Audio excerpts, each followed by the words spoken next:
દાદાની કથાનો 7મો દિવસ છે।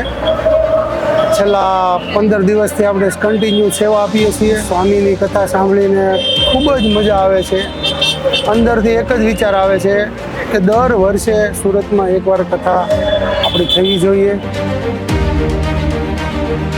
મને બહુ જ મજા આવે છે આ સેવા કરીને। I am very grateful to here and મને એવું જ લાગે છે કે હું જાણે કે એક સાળંગપુરમાં સેવા આપતી હોય એવું મને ફીલ થાય છે સુરતમાં। હું હરિપ્રકાશ સ્વામીજી વિશે ખૂબ જ દાદા પાસેથી એમની વિશે હું બહુ જ સારું આયુષ્ય માગીશ અને હું એવી જ પ્રાર્થના કરું છું કે એમને જીવનમાં બહુ સરસ આવી કથાઓ કરવાનો મોકો મળતો રહે।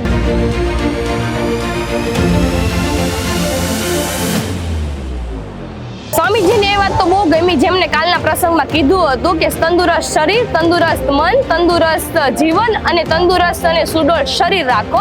જેનું શરીર સ્વસ્થ હોય અને મંગલ મૂર્તિ કહેવાય। શ્રી હરિપ્રકાશ સ્વામીના કથામાંથી અમને સૌથી વધારે ગમે છે આપણે યંગ જનરેશનના બાળકો જે પાર્ટીઓમાં જવાના બદલે દાદાના સાનિધ્યમાં આવીને જે સેવા કરવાનો મોકો મળે છે એ અમને ખૂબ જ એક વસ્તુ ગમે છે કે અહીંયા આવીને 31st પાર્ટીમાં જે એન્જોય કરીએ છીએ એના બદલે જાણે આપણે દાદાના સાનિધ્યમાં જે એન્જોય કરીએ એવી એન્જોયમેન્ટ અમને ક્યાંય મળતી નથી। સેમ સાળંગપુરની બીજી ઝાંખી બનેલી છે બરાબર। અને બાકી જે સ્વામીજીએ વ્યસન મુક્તિ અંગે જે કાંઈ આપણને જાહેરાત કરે છે અને જે કાંઈ યુવાધનને જે વસ્તુ કહેવામાં આવે છે એના વિશે બહુ અત્યારે સારો પ્રતિભાવ છે અને એનાથી લોકોને યુવા યજ્ઞ બહુ સારો પ્રતિસાદ મળશે અને લોકોને વ્યસન મુક્તિથી દૂર થશે।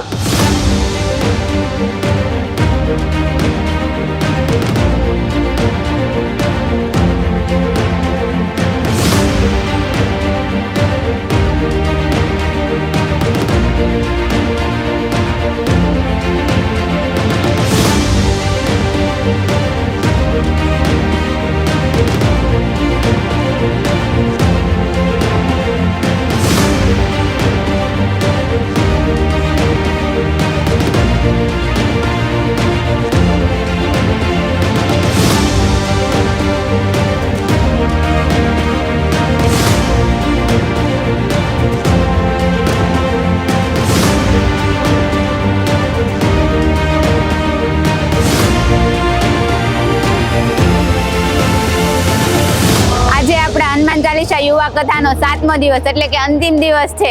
આજે બધા ઇમોશનલ થઈ ગયા છે। હરિપ્રકાશ દાસ સ્વામીજી કથા કરીને પાછા સાળંગપુર જતા રહેશે ત્યારે આપણને ઘણું દુઃખ થઈ રહ્યું છે।